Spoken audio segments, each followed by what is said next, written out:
Le livre du ciel, tome 1. Victime permanente, Louisa est continuellement alitée. Mon confesseur, à qui j'avais fait connaître ce que mon très aimable Jésus voulait de moi, me dit « Si tout ce que vous m'avez dit est vraiment la volonté de Dieu, vous pouvez recevoir ma bénédiction. À vrai dire, je pourrais faire le sacrifice de vous réanimer chaque matin.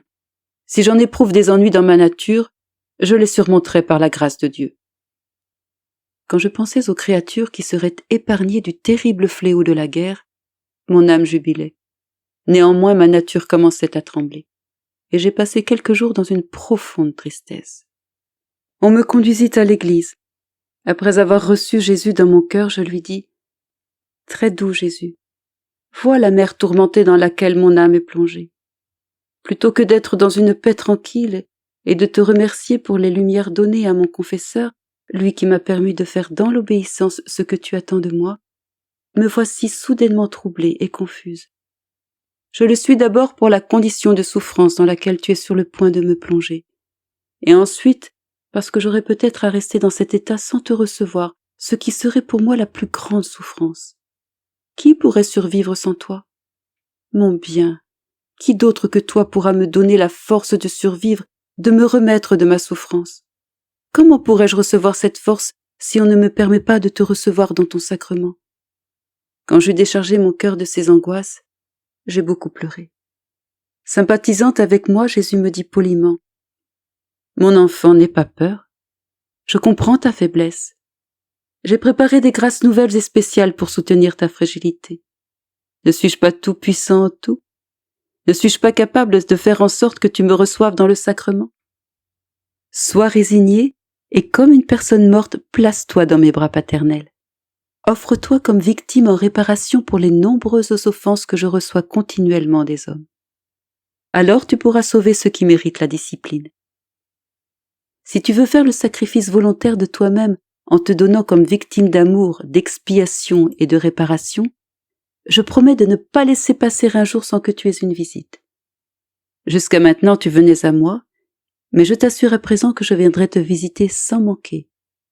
Ces visites pourront être courtes, mais elles seront toujours un bénéfice et une grande consolation pour ton âme. Es-tu satisfaite? Et parce que je connais ton adhésion à ma volonté, sache que dès à présent tu es déjà une victime permanente, dans un état de souffrance perpétuelle, en accord avec ma volonté. Je te demande cela pour la réparation des péchés que d'autres créatures ont commis. Comment décrire les grâces que le Seigneur commença alors à m'accorder? Il est impossible pour moi de relater tout ce que mon aimable Jésus a fait pour moi à partir de ce jour jusqu'à aujourd'hui, surtout s'il s'agit de décrire avec exactitude chacune de ces grâces. Afin de satisfaire la sainte obéissance qu'on m'impose sans pitié, je le ferai de mon mieux, en m'efforçant de ne pas omettre les grâces les plus intimes que je trouve si difficiles à révéler. Concernant la promesse déjà mentionnée qui m'a été faite par Jésus, je dirais qu'il a toujours été irréprochable. Il a tenu sa promesse du commencement jusqu'à présent, et je crois qu'il la tiendra jusqu'à la fin. Je me souviens bien de ce qu'il m'a dit le premier jour où j'ai dû garder le lit. Bien-aimé de mon cœur, je t'ai placé dans cette condition pour pouvoir plus librement venir à toi et te parler. En effet, dès le commencement, je t'ai libéré du monde extérieur et des occasions d'avoir affaire aux créatures. Je t'ai ainsi purifié intérieurement de manière à ce qu'aucune pensée ou affection de la terre ne reste en toi. Je les ai remplacées par des pensées célestes, toutes remplies d'amour pour moi.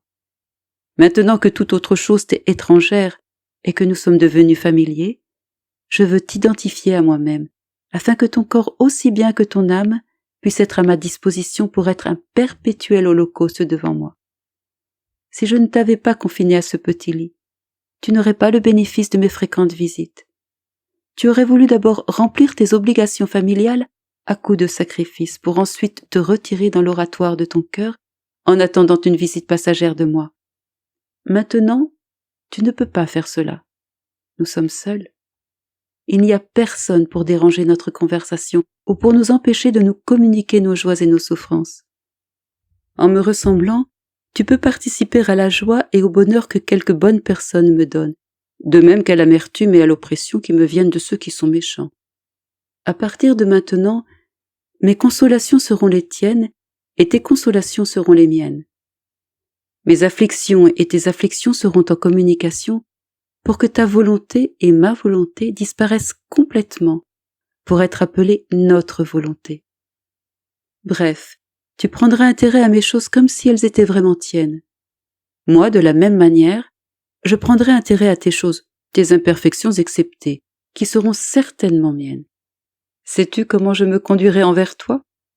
Je serai comme un roi nouvellement marié à une noble reine, qui est provisoirement forcé d'être loin d'elle et qui, dans sa hâte d'être avec elle, garde son esprit et son cœur toujours tournés vers elle.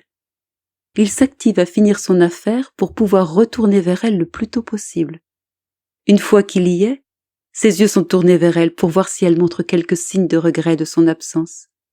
Et s'il veut lui parler, il donne congé aux personnes qui l'entourent, il l'amène avec lui à ses appartements et ferme la porte. Il place une personne de confiance au dehors comme garde pour que personne ne puisse interrompre leur conversation ou entendre leurs secrets. Ceux-là seuls, ils se communiquent leurs pensées. Si quelqu'un voulait imprudemment les priver de leur isolement et les déranger, cette personne serait immédiatement arrêtée comme une perturbatrice de la paix du roi et serait sévèrement punie. J'ai agi de manière semblable en te plaçant dans cet état. Malheur à celui qui s'aviserait de déranger ces dispositions. Ça n'aurait pas seulement pour effet de me déplaire, mais ça m'amènerait à le punir. Es-tu contente de cela?